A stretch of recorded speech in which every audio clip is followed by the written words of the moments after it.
John குயின்சி Adam இவர் லீடர்ஷிப்பை பற்றி ஒரு விஷயம் சொல்கிறார். உங்களுடைய தனிப்பட்ட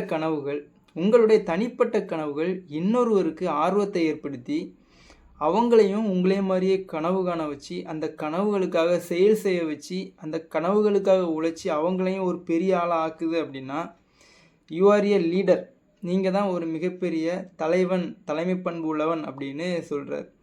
இன்றைக்கி தமிழ் தேசியம், தமிழர் வரலாறு, தமிழ் நாகரிகம் அப்படின்னு தமிழ் உணர்வுள்ள ஒவ்வொருத்தனும் இன்றைக்கி தமிழுக்காக பேசுகிறான், எழுதுகிறான் அப்படின்னா இந்த தமிழ்நாடு, தமிழர் வரலாறு, தமிழர் முன்னோர்களின் செயல்கள் அப்படிங்கிறது பரவலாக ஆகணும், தமிழ் தேசியம் அப்படிங்கிறது தமிழ்நாட்டில் ஊன்றப்படணும் அப்படின்னு நாம் தமிழர் கட்சியும் அண்ணன் சீமானும் தொடர்ந்து கண்ட கனவுகளும் அந்த கனவுகளுக்காக அவங்க உழைச்சதும் தான் அதுக்கு காரணம் அமையுது.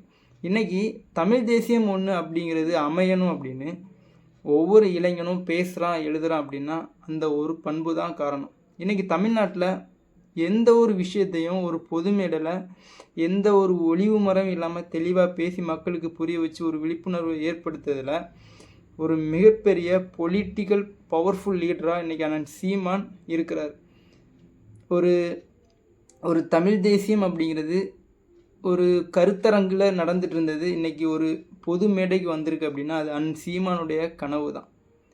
வரும் காலங்களில் அது இன்னும் வளர்ந்து வெற்றி கொடிய நாட்டும், அதில் எந்த மாற்று கருத்தும் இல்லை. தமிழ்நாட்டில் ஒரு மிகப்பெரிய பவர்ஃபுல் பொலிட்டிக்கல் லீடர் அப்படின்னா அது அண்ணன் சீமான் மட்டும்தான்.